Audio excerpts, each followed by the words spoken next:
push-ups. I've been doing sit-ups. I've been doing chin-ups. I've been doing pull-ups. I threw up once, but I'm okay now.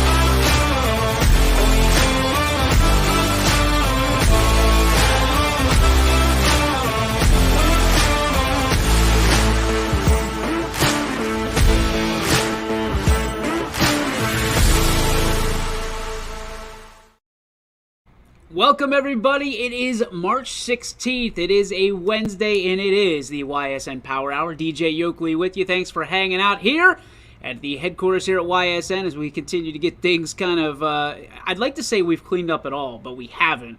We're still waiting on the lines to get painted in our new turf studio, so we're excited for that. We have a great show for you today, and one that we talked about a little bit yesterday through officiating, a little bit controversial. It gets even more so with sports betting today. Sports betting, of course, knocking on the door here in the Buckeye State, and we bring on one of my great friends and what I like to call an odds expert to the show in Nick Safara. We'll bring him on in just a minute. But first, we get to On This Day in Sports History on March 16th, 3/16th for all you Stone Cold fans out there. In 1994, the American figure skater Tonya Harding pleads guilty to a felony attack on Olympic athlete and teammate Nancy Kerrigan. I don't know. I was in 4th grade, I think, when all this went down. And I remember it like it was yesterday because it was the first ever real-life, almost wrestling narrative to happen in real sports that I can remember. So Tonya Harding, of course, is going on to be in kind of reality shows and things of that nature. I don't even think. I wonder what Nancy Kerrigan's doing nowadays. She's probably given skating lessons or something, or she's not in the public eye anymore. That's all I know. But happy guilty plea day to all of you Nancy Kerrigan fans out there, or Tonya Harding fans, for all three of you out there.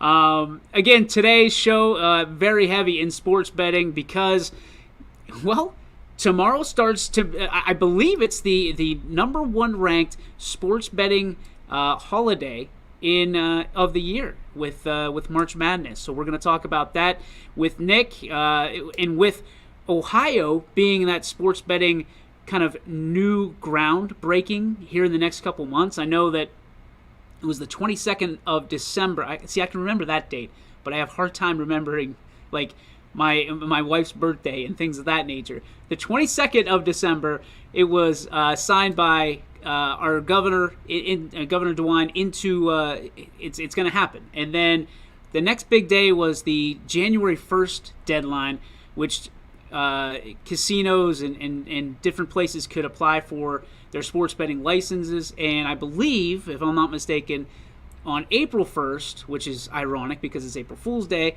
they will actually be promoted. They will be given out. So they will be, I don't know if you're allowed to bet in sports on April 1st. We'll ask Nick if he knows that. But I know that they're going to be able to be licensed for it. So without further ado, we reach into the box of tricks here at YSN. We go to the studio and we bring in my good friend, the best haircut in the biz, Nick Safara. What's up, Nicky? What's happening, DJ? I got the same one, man. It looks good. It looks good. You're looking fly. It's not a bad look. No, not at all. I got to grow my beard back out, though. It's making me look a little too scary.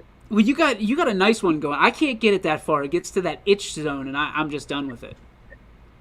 Goes right into the chest hair, all the way down to the First off, thanks for joining the show.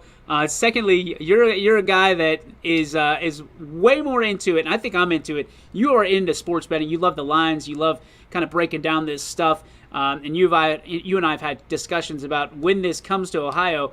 getting together and doing some shows about the sports betting side of things. The biggest thing to you was when you heard that Ohio was going to finally become a sports betting state because of everybody around us, Michigan, Indiana, Pennsylvania. What was the first thing that went through your mind? Both. I mean, so obviously my role, my job title, gambling is something that is not. I'm OHSAA certified. I'm sound and athletic director. I mean, it's not something that I have too much dive into. But the first thought I had was just the pros and the cons of what this means for future sports. I mean, for kids and college betting on games and betting on this. I mean, there's excitement to it too, because you see the financial side of it. And, I'm not an expert, but I was just looking up some random numbers. I mean, you're talking $230 million of revenue going to PA, which you would think a lot of that is coming out of Ohio. So depending on how, and again, I'm just your typical high school guy. I'm not big into that kind of stuff, but if there's ways that they can put this money into things that can benefit high school athletics, college athletics, I don't think it'll go there. Just because of things I'm sure we'll talk about later. But if there's ways that money can get back into the hands of schools and different things like that, you're talking a lot of money. I mean, again, $230 million in revenue, if I'm reading these charts right, in Pennsylvania, that's a ton of money. So it's a big business. It's interesting. Like you said, I love just tracking lines and seeing how somehow Vegas gets the number right on the number like 99% of the time.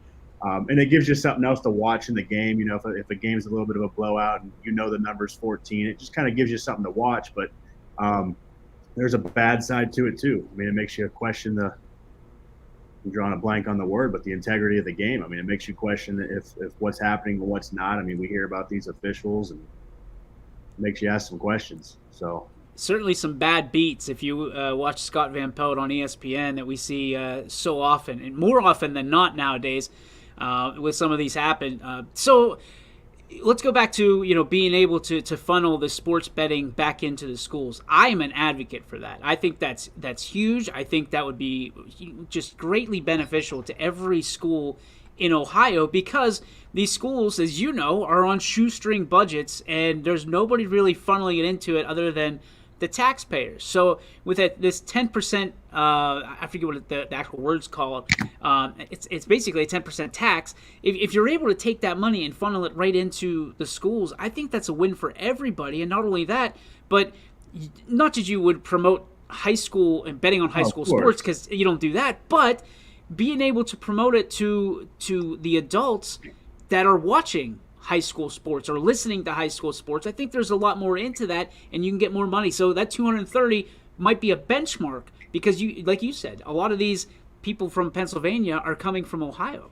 Yeah. Well, yeah, I live over in New Middletown. I mean, if I'm real bored on a Saturday, I'd drive across State Line Road and, you go on FanDuel or DraftKings or Barstool. But yeah, I mean, I wouldn't expect that money to go directly back into school districts in that sense. But sure, a company like a Ysn or even an OHSAA, I mean, different companies that can provide money in booster clubs and different areas where you can bring money in and sponsorships. I mean, I don't know. Do you know where they're putting the money in these other states? It's something I'd have to kind of look more into, I guess, where the profits are going. So the one thing that I saw was they were hard on, they wanted the lottery to control everything. And sure, that's not the way it went. There was one gentleman that spoke up and said, absolutely not, this can't happen. I think because the lottery has kind of botched what they were trying to do in the first place. I think, doesn't it go to elder Ohioans or something like that? I forget. I have to look. Yeah. But that's the big thing is so you're saying it couldn't go directly to school districts. Why? I wouldn't think. I mean, I wouldn't like that personally. It'd be kind of too close to. I think it would invite gambling to your kids, and I wouldn't think that would be a way. I know I wouldn't want to do it here in the city for our kids. I mean, we're in Youngstown here. Camel, these areas are known for gambling and for betting. I would never want to put a kid. I wouldn't want to show it to kids like, hey, come gamble on sports. I wouldn't want it to be in that way, gotcha, because it's a path that can go. But if there's ways sponsorships in different areas can use the money that the state is generating of athletics, I mean, I don't know. It'd be interesting to see where that money all goes. I'm interested to see what kind of partnership, if any, the OHSAA and sports betting gets into, because we've seen them bend the rules whenever there's money to be had. And I don't think they're obviously not at all going to get into, like we said, high school betting. But if there's money to be made from the casinos and money to be made from sports betting, you have to believe at $230 million, just being that number, that the OHSA is going to have their hand raised and say, hey, we'd like a little piece of that somehow.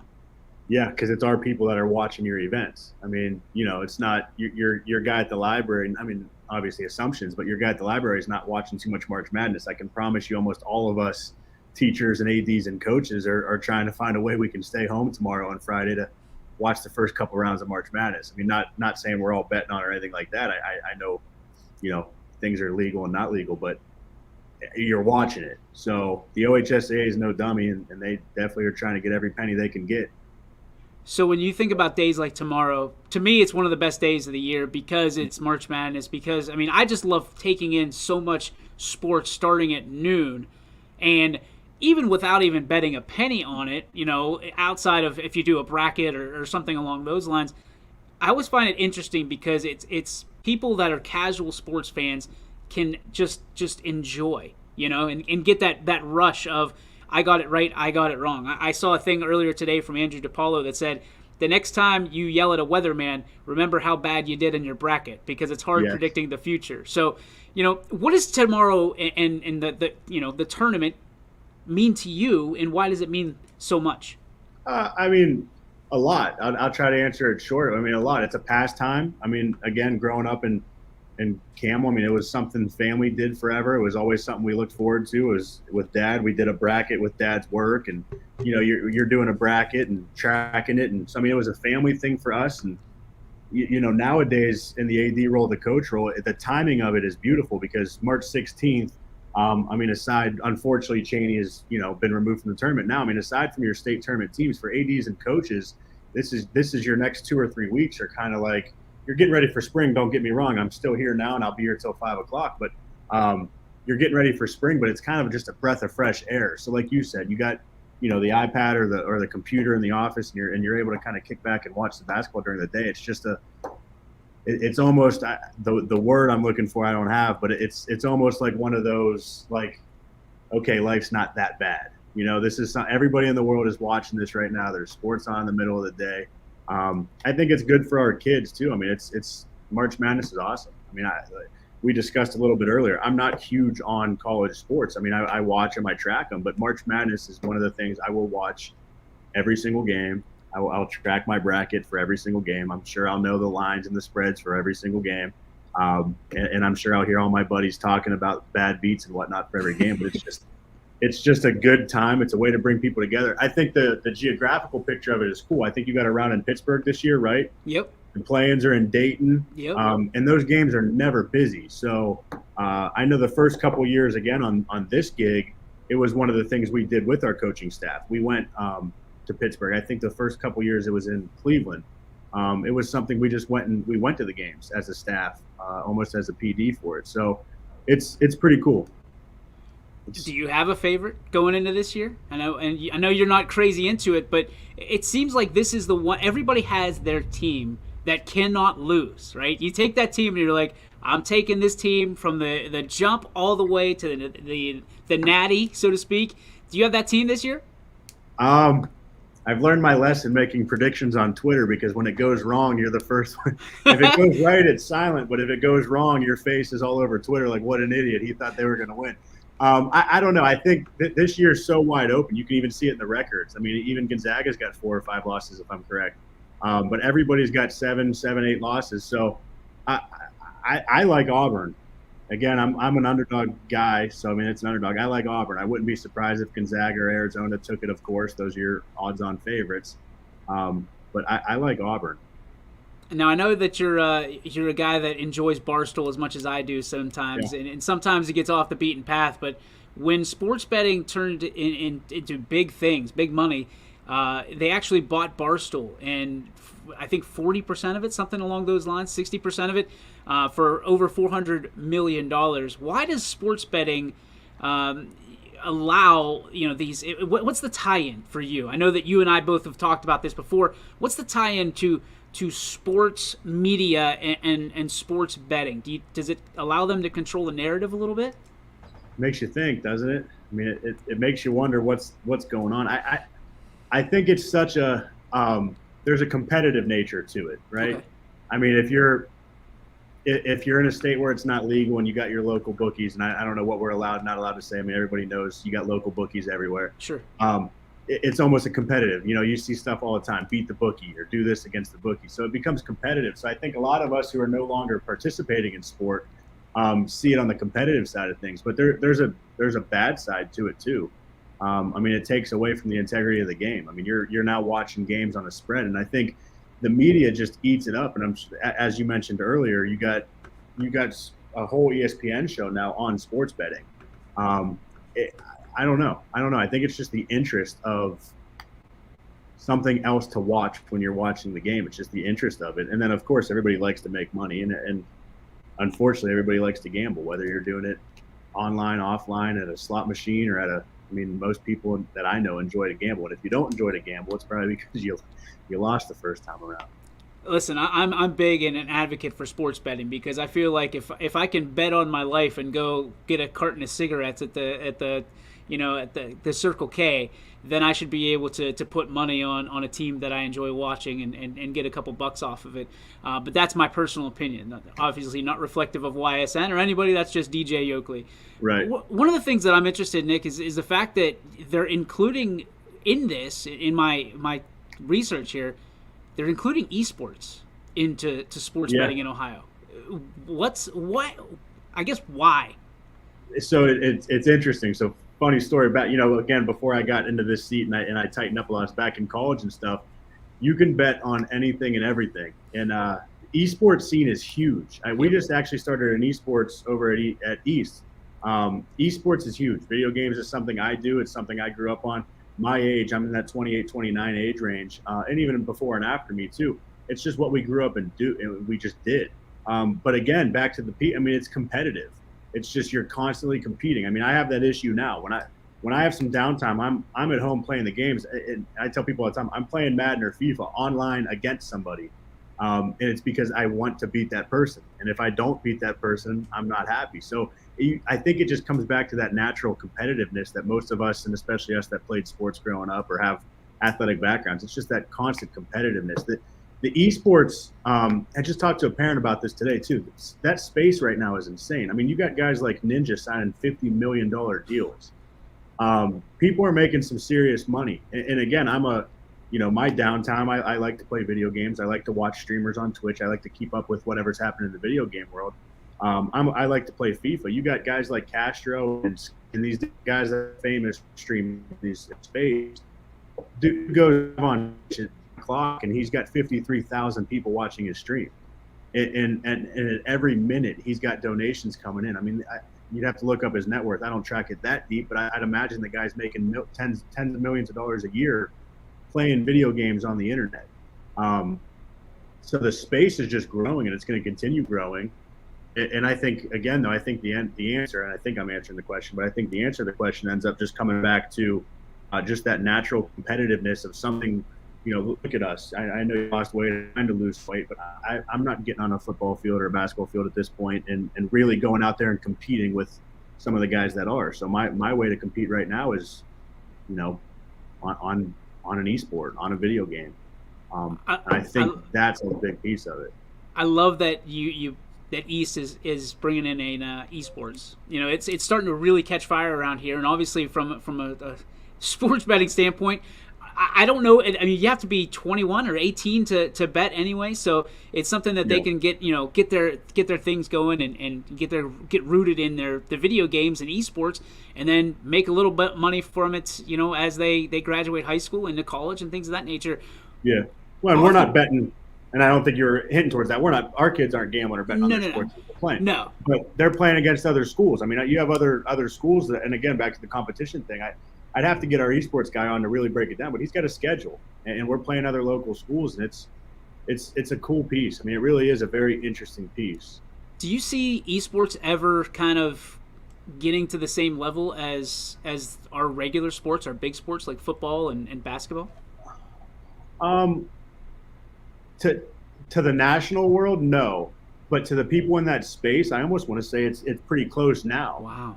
I mean, if you really look into some of the esport tournaments and some of the other, there's thousands of people at these tournaments. Oh yeah. And there's a lot of people making careers off of these tournaments, and there's different sponsorships.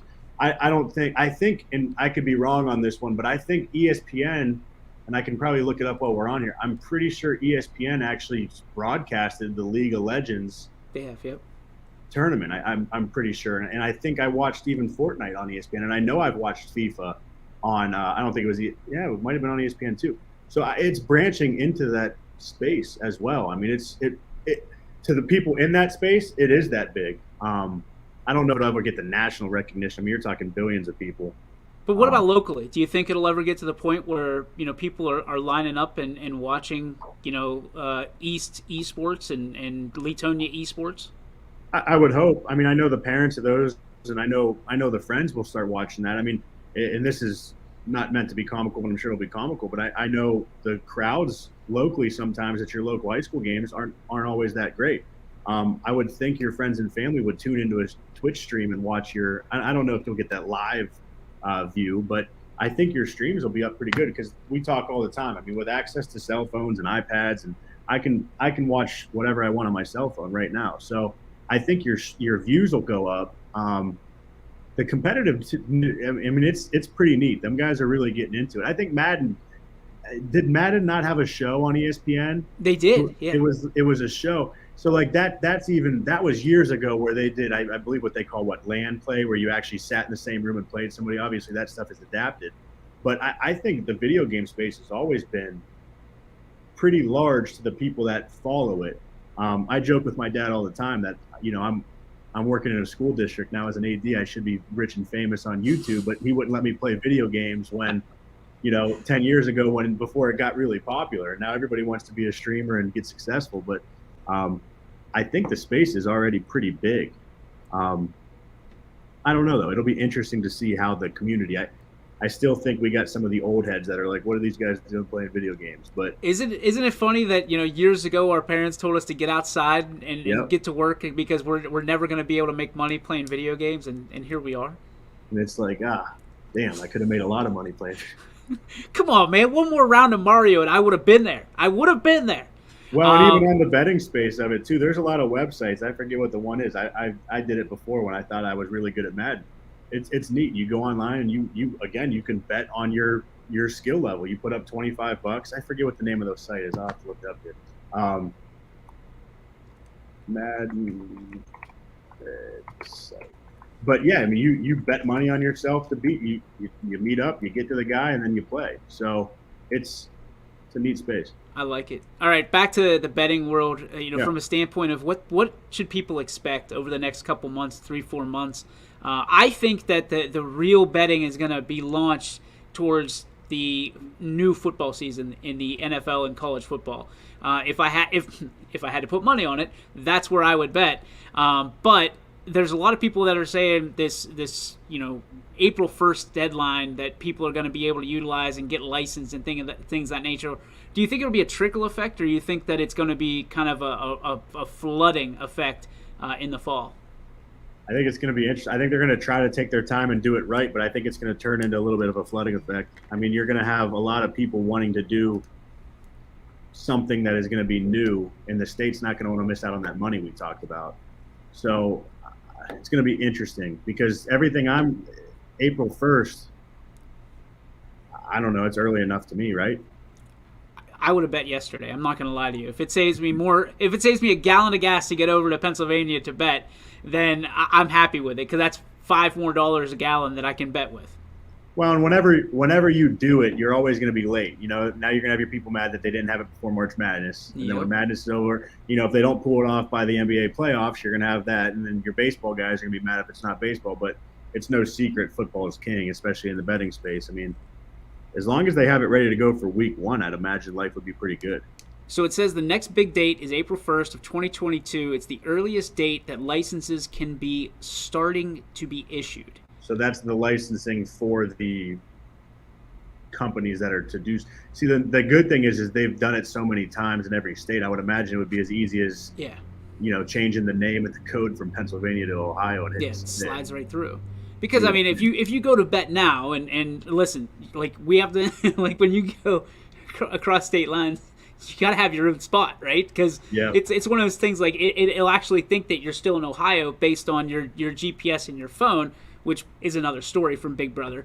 But you get over there and it still thinks you're in Ohio, so it'll be a lot easier for us because it doesn't matter where you go. It's Ohio and Pennsylvania from that standpoint. So, betting in your basement and being able to be in front of a computer and things of that nature is a lot easier to me than, just whenever I have to go to my in-laws in Pittsburgh, I really just throw a couple bets in to stay entertained. So I got something to do.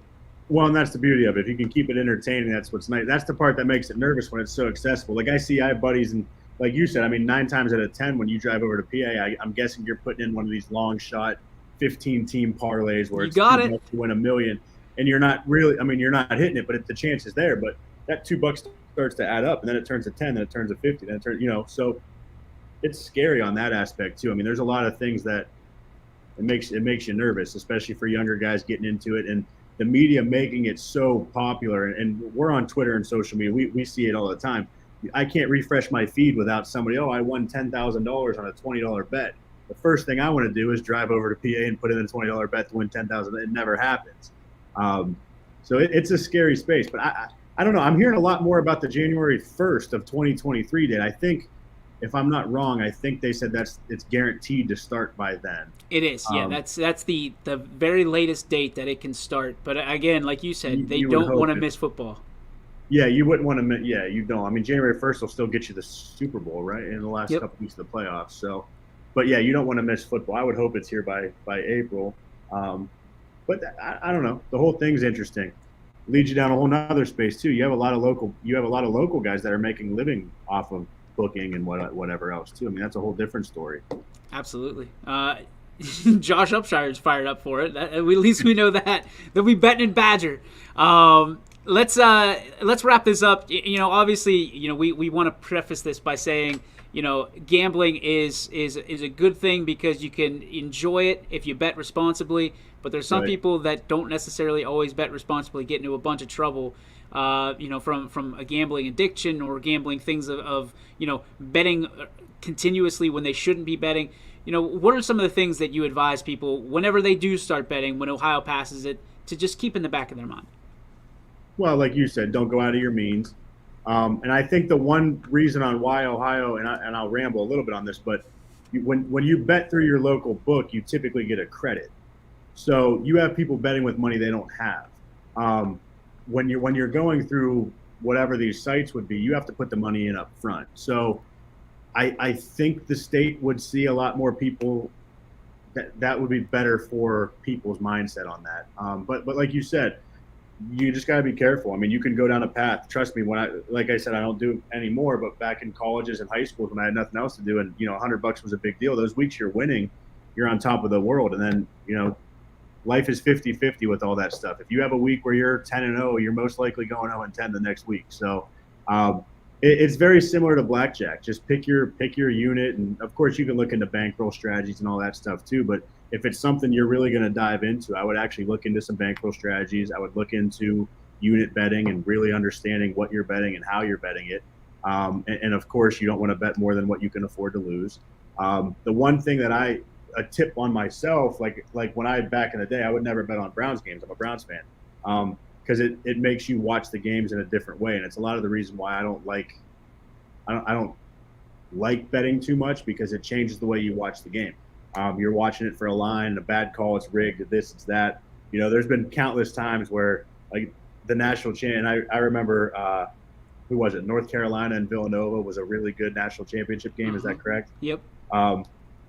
And I think that was one of the games where I had North Carolina or whatever. And it was one of the best games of all time. But I had Carolina -2, and the guy hits a crazy bank 3 to win by 3. And it's just like, or what, you get the idea. But I didn't get to enjoy that moment. Like, oh, my God, he just hit a game winner 3. Instead, it was just like, man, I just lost $50 because this game is rigged.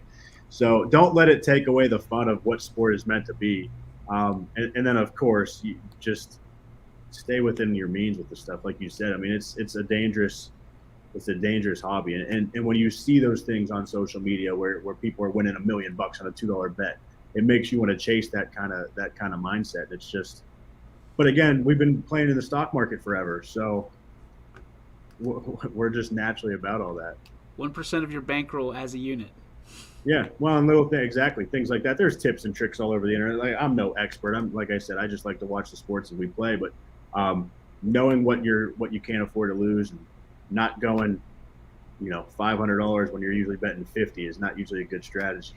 No, never good. I mean, and the anxiety that you get, I don't know, like when I type in, anything over 100, I get a little bit more bubbles in my stomach. And that's the thing, and a lot, you become immune to that too. I mean, once your units keep going up and up, you become immune to that. And that's a lot of the reason, like, again, in college, and I'm, not afraid to hide because it was never a big deal. I lost money. I won money in college. It was never a lifestyle change. But like you said, I went from betting 5 a game, and it's funny because now you have time hop and all that stuff to see it. Yep. And I'll get tweets from 10 years ago, and it's like, oh my God, I'm up $200. And like, I remember, I'm like, shoot, I used to bet $10 a game and love it. And then you start winning, and then now you're betting 100, and then you get a job, and now you're betting 200, and then, yep. And the number you're betting goes up and up, and you just become numb to it. The poker players talk about it a lot. I don't really play too much poker, but poker players, I forget the word they use, but they talk about that a lot. You're chasing a number, and that number just becomes a number. Yep. So, what used to be fun, $10, now like you have to have 1,000 on it for it to even be entertaining to you. That's what they talk about. They talk about that in retail. Take cash, because when you see that actual money go across the counter, you feel it a little bit more than you just put in a card or use PayPal. So, interesting stuff. Last question I have for you, obviously, as the NFL free agency continues, we'll switch gears over there. You said you're a Browns fan, man. With all this stuff about Baker Mayfield and what he put out there on Twitter last night, what are your feelings about the Browns and what they're starting to do? I don't think I can say my real thoughts. I think and I wouldn't recommend going down. I hope I'm private so nobody goes down my Twitter feed. And if not, I'll make sure I jump on there and make myself private. I have definitely been a Baker Mayfield hater forever. I'm a Texas fan, so Oklahoma was not fun for me either. But no, I never liked Baker. I mean, I never thought he had what it took. I think personally, I think the GM and the coach are they're realizing we're win now. Like, I'm all for the move. I don't know, Watson. Personally, I would prefer Carr. But I'd take Watson aside. Obviously, we're not going to dive into all the legal battles of what's going on either. But aside from that, just the raw play, I do think the Browns roster, and I thought Stefanski didn't like Baker, and I thought he was kind of trying to expose Baker all year last year. I felt that, and I've said that. I think I've said that to you. Mm-hmm. I thought it was pretty clear because I thought Stefanski was trying to make it obvious, like, hey, this is not our guy. Let's get rid of him. But I don't know. I'm excited. I'm glad to see that we're at least making a decision. It sounds like no matter what happens, we're not going to have Baker. At least that's what it's looking like to me. I haven't tracked it too much today because I've been trying to get these buses and whatnot in for track season. But I haven't tracked it too much. But I think moving on without Baker is a good thing. I feel bad for him, obviously. I mean, I don't know. I mean, he did bring us to the playoffs. He did turn around what we didn't have, and I understand that. But when you're so loaded, I mean, geez, you got one of the best offensive lines. You make Odell actually look like a bad NFL player. Yeah. I mean, how bad do you got to be for that? And then it's just crazy. You got the best rushing attack in the league. I mean, it's scary what we could have done without a stacked box. I mean, imagine. I mean, I don't know. I'm excited to see where it goes. I'll take Deshaun. I personally was rooting for Carr. Yeah. Shoot, I'll take Matt Ryan. I'll take Case Keenum. Give me anybody but Baker Mayfield. Thank you so much for taking time out. And obviously, we've been all over the map today, and sports betting being so close, we'll look to have you back on and talk about hopefully some local ties and getting some of that money from sports betting here to our local schools, man. Nick Safera, we thank you so much. No, you too. Thanks for all you do for all of our schools, of course. And I know Cheney East is always on your radar, and you're at our game supporting. So thanks for all you do for that, and always being a part of high school sports and getting this thing going and coming to YSU and talking in the class. You got it, brother. Anything for you. That's Nick Safera. Nick, we'll see you next time. You got it, DJ. Appreciate you. there he goes. One of the best. One of the best dudes you'll ever meet, Nick Safari. Does so much for the local schools, especially in Youngstown. And can't say enough about that guy. And obviously, it's a tough topic in sports betting, and one that he and I talk about a lot. We talk about it. He's a great dude. He knows so much about sports. He knows more sports. Actually, how's the word go? He's forgotten more sports than I'll ever know. And that's at every level. So we appreciate Nick's time and obviously, all that he does for all the local student athletes in Youngstown City Schools. We're going to take a break. When we come back, we're going to talk to Seth Steiner, the Austintown Fitch track coach, about what to expect here this year from the Fitch Falcons. All that and more when we come back on the YSN Power Hour right after this. Every customer has a story, and at Greenwood Chevrolet, we are committed to making sure it ends with you in the right vehicle. I get to be part of somebody's adventure, whether it's buying a car for the first time, helping them get approved, or finding the perfect car for their budget. I'm proud that people trust me with their finances. They trust me to take care of them, and they trust me with their story. I'm Tracy, and I'm ready to go the extra mile for you, only at Greenwood Chevrolet. Working with your family can be stressful at times. But because they're family, you know that you're going to get a loving, honest answer, even when things don't make sense to any problem. Dealing with Medicare can be confusing and overwhelming. That's why here at Myers Family Insurance, we do our best to give you honest and caring answers to all of your questions. Family, like Medicare, isn't always perfect, but when you put others first, the results can be amazing. For all your Medicare needs, call Myers Family Insurance.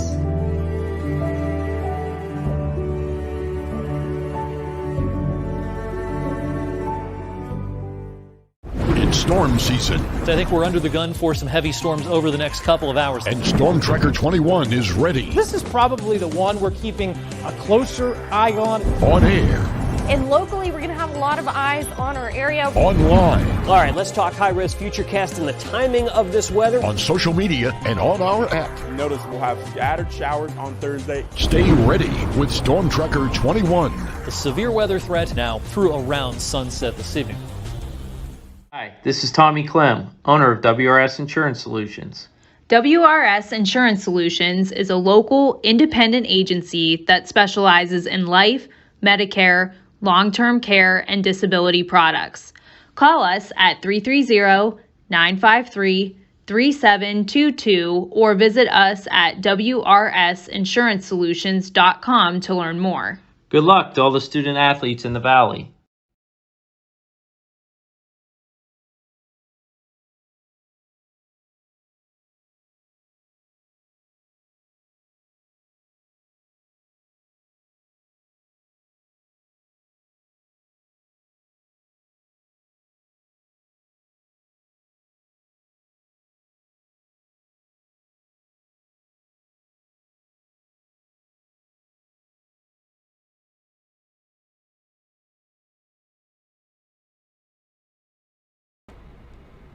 And welcome back to the YSN Power Hour. Having a couple technical difficulties, so kind of hang out with us here for a minute. Try to get that interview with Seth Steiner up on the broadcast, but it's not working. So we're gonna have to go on a little bit of a Omaha, as Peyton Manning would say, and we'll talk. Just continue to talk what we were talking about the entire time. So once again, special thank you to Nick Safari for hopping on the show today and talking about a lot of things, talking about sports betting in the state of Ohio, what the impact is going to be here locally. Obviously, we hope that it's going to be a lot more of an impact than some of the other things, because again, with the shoestring budgets that these schools are going through, we would love to be a facilitator for giving back to the schools through sports betting and things of that nature. But I obviously think that the Ohio High School Athletic Association is going to have something to say about that one way or the other. So we'll make sure that that is kind of on their radar. We'll take it upon ourselves to kick it down there and see how things are going that direction. A lot of stuff going on tonight. Another All-Star game, ladies and gentlemen. We've had two really great nights of All-Star action here on YSN, and tonight is no different. The Frank Buba Classic is going to be on YSN. I'm excited to be there in Howland. Mahoning versus Trumbull. There's going to be a lot of great names, great players, great coaches taking part in this game. You can get the full roster at ysnlive.com. And then, of course, you could watch if you can't make it to the game. If you can, go out to this game. Support the kids. Support the parents. Support everybody. Support local athletics at the Howland High School tonight for the Frank Buba Classic. I know I'm going to have some fun out there, so excited. I know Josh is excited as well. He's always excited. There's never a time that Josh Upshire is not excited, and that by itself gets me excited. So I'm excited that it's going to go. Here, thank you very much. All the money goes to scholarships. So come out to the game, enjoy it. Take in one of the last basketball games of the year. It's not going to cost you an arm and a leg to get in. I think it's $5 if I'm not mistaken, something along those lines. Josh will correct me if I'm wrong. And just again, enjoy one last night. I know it's nice outside. You want to be outside, do some things, but enjoy one last night of high school basketball, or one of the last nights of high school basketball, because of course there's the YSN one as well, which most of you will be tuning in for on ysnlive.com. So make sure you come out. Howland High School, everything tips off at 5:30 tonight. So come on out, enjoy it, and if you can't, kick back and relax. YSN, we got you covered. So thanks to Josh Upshire for making sure that YSN's part of this event and continuing to shine a light on these student athletes. All-Star game tonight. I know that there's big things on the horizon for local. I think we have our first softball game tonight. Austintown Fitch, I was reading earlier on my timeline, I believe they play Hoover tonight. So keep an eye out for that. We might have our first softball game of the season on the books. I'm hoping it's not just a scrimmage, but something tells me it probably is, because it feels a little bit too early. I think the earliest you're allowed to go is the 26th, if I'm not mistaken. So we'll have to check that out. But I know that they're playing in some capacity tonight, so good luck to the Austintown Fitch Lady Falcons softball team as they journey out to play some softball. And couldn't pick a better day to do it, because it is beautiful out there here today. Let's get to, I'm going to try this one more time and see if it allows me to do it through the share side. Share screen. Will it allow me to do it? It is not allowing me to do it. All right. So you're just going to have to take my word for it, or head over to ysnlive.com and check out the Coach's Corner with Seth Steiner for Austintown Fitch. He's got a lot of good things to say about this year's team. But listen, when it's Austintown Fitch, they always are the team to beat. They're always the ones that are turning heads when they walk through the turnstiles with the blue and red. So make sure you check out Seth Steiner in his Coach's Corner debut right here on ysnlive.com. Getting up on the questions. Mike wants to know, DJ, who's a sleeper team that you think could make a run in March Madness? So I'm going to put out, let me pull this up real quick and tell you kind of who I have. What's crazy to me is I don't even have Ohio State making it out of the first round. I have them being beat by, who is that? Loyola. People are going to hate me. I don't think Ohio State is that good of a basketball team. It's not that I hate Ohio State. I just don't think they're that good. And, I heard that, so many people after they lost that last game calling them trash and garbage. But yet they're going to take them to beat Loyola, who Loyola and Sister Jean are always seemingly deep into the tournament. So I think it's a bad draw for Ohio State. Playing in Pittsburgh is going to be interesting. But I like the Loyola and Villanova matchup in the second round. A team that I think is going to make a run. It's interesting because I don't have too many upsets. The one upset that I have is Arkansas getting beat in the first round by Vermont. I don't know why. I don't think Arkansas, in the research that I was doing, they said that Arkansas a lot of times doesn't do well against teams like Vermont. in matchups. So, a 4 getting beat by a 13. I think that's it. I think that's the biggest upset that I have in the entire tournament. I wanted to take a couple of the other ones in our men's tournament challenge here for YSN, the bracket or bust. But I just didn't have it in my heart to do it. Like, I'd really like to see Yale beat Purdue, but I didn't pull the trigger on it. I have Purdue winning. I have Texas winning. UCLA is one of the ones I think that the people are sleeping on, even as a number 4 seed. I have them going in all the way and beating Baylor and into the. They didn't make it into the Final Four, did they? No, they get beat by Purdue, and Purdue goes into the Final Four to face Gonzaga, and then I have Villanova beating Gonzaga in the championship. So that's mine. That's an easy look at my bracket. Again, I didn't pick a whole lot of upsets this year. I'll probably do so in my other bracket for the one that we do for my in-laws, that the Commissioner Larry, always puts together each and every year. I'll probably do a lot of upsets in that. A team that I like, I'll be honest, a sleeper, even though they're listed as a 6 seed, I like LSU. Just because I don't know why. I feel like they're always a team that can make a threat, and a deep threat at that. There's a lot of people in love with Auburn this year. Nick was one of them. Kansas is Kansas is always there. I mean, I feel bad because I've got a 1 and a 3 and a 2 and a 1 in the Final Four.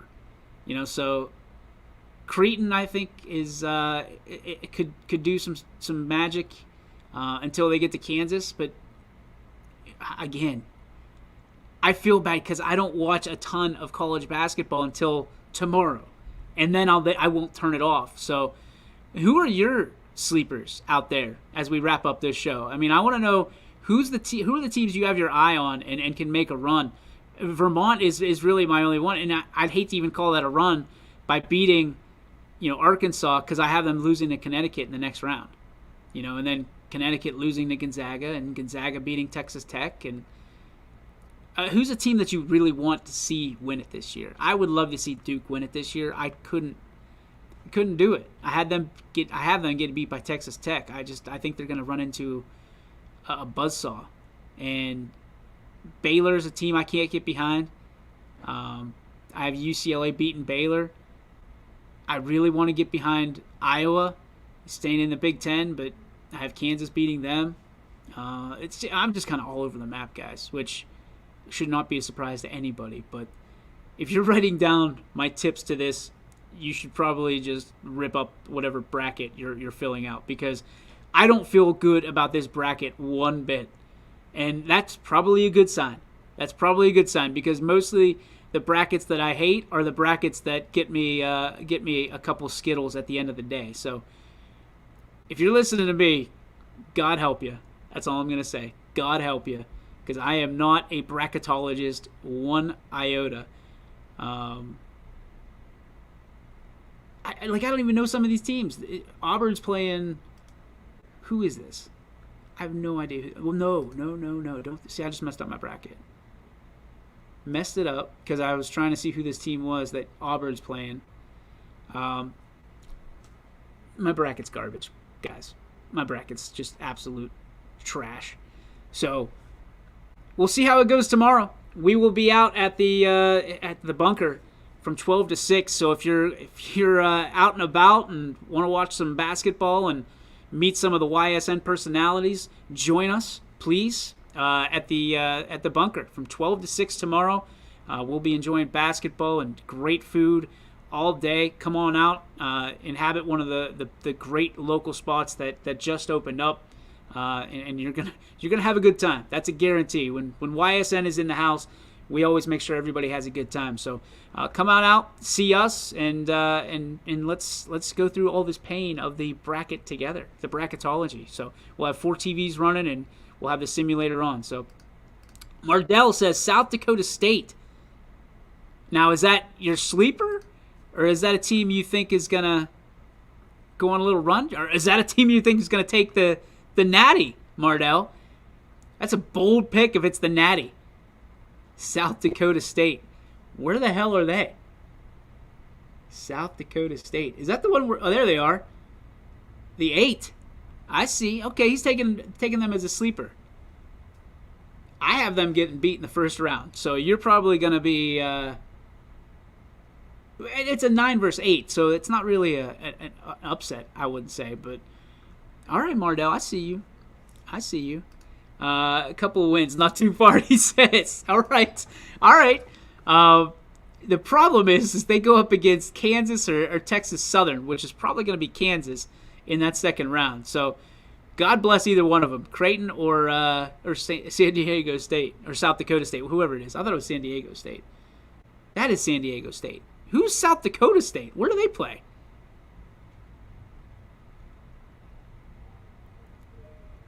Where's SDSU? Where are they, Mardell? Because I just see San Diego State. I don't see South Dakota State.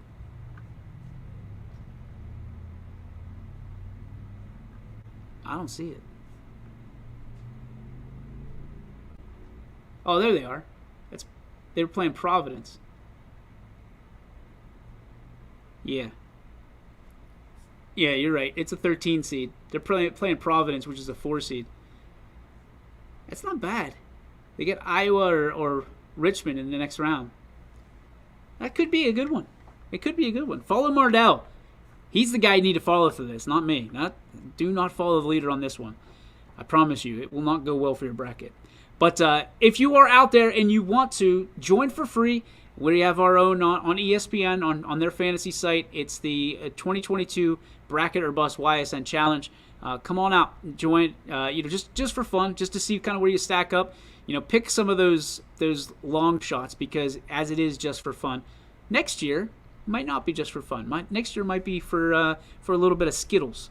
So enjoy it, and of course, make sure that if you are betting, make sure you're doing it responsibly, as we noted earlier in the show. All right, we're going to get to a quick wrap on this one today, as I got to head out to Howland High School for the Booba Classic. Here we go.